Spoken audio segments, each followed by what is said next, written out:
5 साल बड़ी है, और दूसरा यह कि उसकी मंगनी यशोदे के भाई रायण पहले से ही किसी और से हो चुकी है, और वह कंस की सेना में है जो अभी युद्ध लड़ने गया है।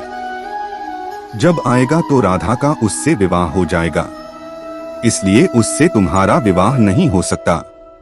लेकिन कृष्ण जिद करने लगे। तब यशोदा ने नंद से कहा। कृष्ण ने नंद की बात भी नहीं मानी। गर्ग ऋषि ने कृष्ण को समझाया कि तुम्हारा जन्म किसी खास लक्ष्य के लिए हुआ है। इसकी भविष्यवाणी हो चुकी है कि तुम तारणहार हो। इस संसार में तुम धर्म की स्थापना करोगे। तुम्हें इस ग्वालन से विवाह नहीं करना चाहिए। तुम्हारा एक खास लक्ष्य है। गर्ग मुनि हर तरह से समझाते हैं, लेकिन कृष्ण नहीं समझते हैं। तब गर्ग मुनि उन्हें एकांत में यह रहस्य बता देते हैं कि तुम यशोदा और नंद के पुत्र नहीं, देवकी और वसुदेव के पुत्र हो, और तुम्हारे माता पिता को कंस ने कारागार में डाल रखा है। यह सुनकर श्री कृष्ण के जीवन की दशा बदल जाती है। 4 राधा के परिवार को जब पता चला कि यह श्री कृष्ण की मुरली सुनकर उनके प्रेम में नाचती हुई उनके पास पहुंच जाती है, तो उन्होंने राधा को घर में ही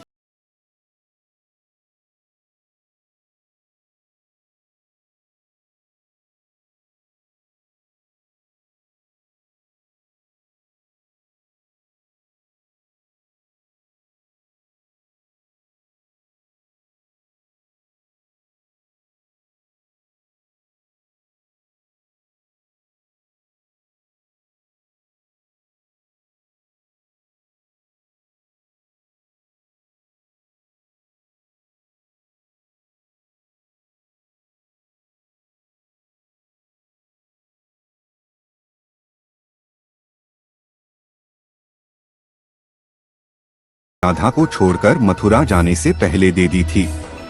राधा ने इस मुरली को बहुत ही संभाल कर रखा था, और जब भी उन्हें श्री कृष्ण की याद आती तो वह यह मुरली बजा लेती थी।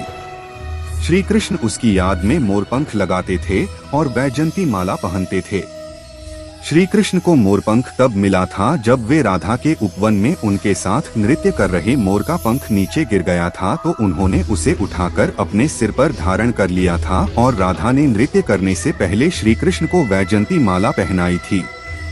5 जब कृष्ण वृंदावन छोड़कर मथुरा चले गए, तब राधा के लिए उन्हें देखना और उनसे मिलना और दुर्लभ हो गया। कहते हैं कि राधा और कृष्ण दोनों का पुनर्मिलन कुरुक्षेत्र में बताया जाता है, जहां सूर्य ग्रहण के अवसर पर द्वारिका से कृष्ण और वृंदावन से नंद के साथ राधा आई थी।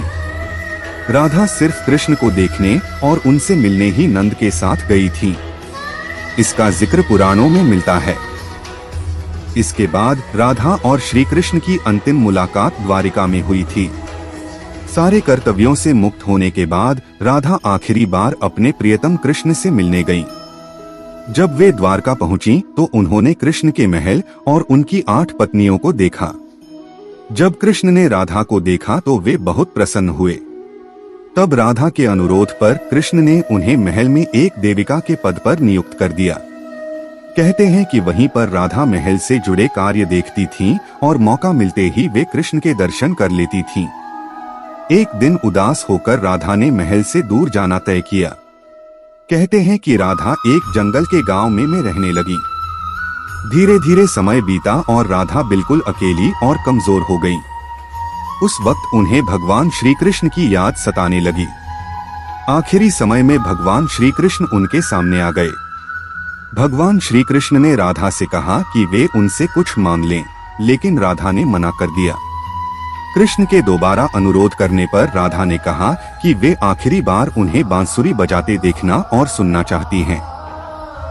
श्री कृष्ण ने बांसुरी ली और बेहद सुरीली धुन में बजाने लगे।